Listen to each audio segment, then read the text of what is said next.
জুমায় বাংলা বয়ানের সময় সুন্নত পড়া যাবে কিনা?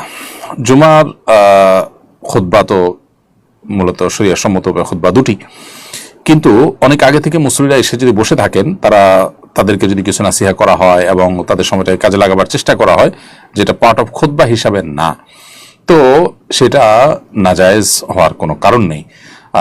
খুতবার স্থলাভিষিক্তি হিসাবে যদি আরেকটা খুতবা যুক্ত করা হয় তাহলে তো বেদাতে পরিগণিত হবে, কিন্তু খুতবা তো দাঁড়িয়ে দেওয়া হয়, এগুলো বসেই সাধারণত করা হয় এবং উপস্থিত লোকগুলো যারা চলে আসছে তাদের সময়টাকে জাস্ট কাজে লাগাবার একটা প্রচেষ্টা। সেই হিসাবে এই আলোচনা চলাকালীন সময়ে যদি আপনি সুন্নত পড়তে চান পড়তে পারেন, কারণ এটি খুতবা না।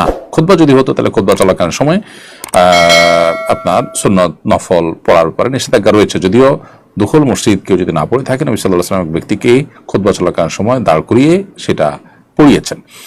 এছাড়া খুতবা চলাকালীন সময় নামাজ কালাম পড়া নিষেধ, কিন্তু এই বাংলা আলোচনা যেটা, সেটা তো আসলে কোনো খুতবা নয়, বিধায় এই সময়টাতে আপনি দুখুল মসজিদ অথবা সুন্নত পড়তে পারেন।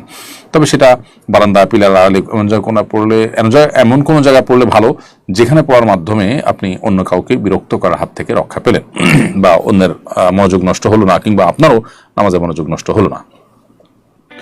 এরপরে প্রশ্ন